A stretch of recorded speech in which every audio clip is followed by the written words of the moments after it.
हाय मित्रांनो, आपल्या घरी आहे आज साखरपुडा, माझ्या बहिणीचा साखरपुडा। आपण सकाळी उठलो, रेडिओमध्ये मस्त काय साखरपुड्याची गाणी लागली होती। पण आपण या पायवाटेने चाललो आहोत नदीकडे, कारण तिकडे रिक्षावाले काका येणार होते। कारण गावच्या काकांचं डोळ्याचं ऑपरेशन झालेलं, तर ते वापस दाखवण्यासाठी आज बोलवलं होतं। तर सकाळीच आम्ही रिक्षाने तिकडे जाऊन आलो। सकाळी रिक्षा लगेच बोलवली, आम्ही चिपळूणला गेलो। लगेच डॉक्टरांना भेटलो, तपासून वापस घरी यायला निघालो। ही पकडली एसटी रिटर्न घरी येण्यासाठी आणि आपण पोचलो घरी।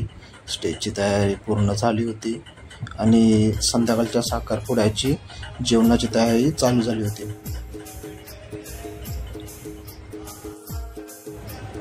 आणि जेवण बनवण्यासाठी महिला मंडळ व तसेच पुरुष मंडळीही जमले होते।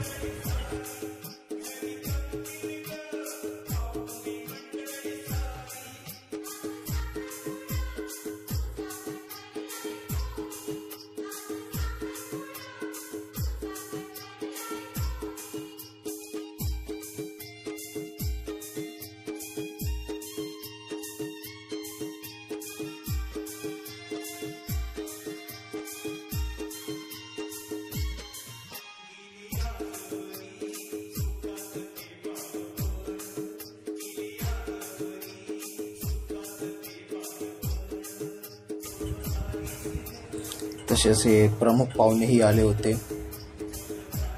आज काय स्पेशल जेवण आहे हे पाहण्यासाठी नाचणीचे 2 सवंगडी तिकडे सावलीत उभे होते।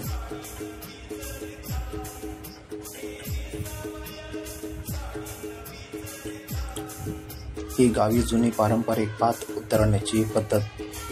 तुमच्या गावी अजून अशी पद्धत वापरण्यात येते का? कमेंटमध्ये नक्की सांगा।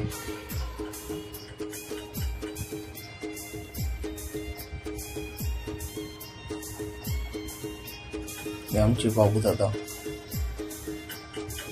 आपण जेवणाची तयारी झाल्यावर लगेच नदीवरती जाऊन आलो अंघोळ करून, कारण संध्याकाळी जाऊन नदी अंघोळ करण्याची मजा वेगळीच आहे।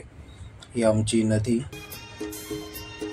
अंघोळ करून लगेच आम्ही संध्याकाळच्या साखरपुड्या प्रोग्रामाला उपस्थित राहिलो।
आणि अशा प्रकारे आजचा हा साखरपुड्याचा समारंभ समाप्त झाला आहे।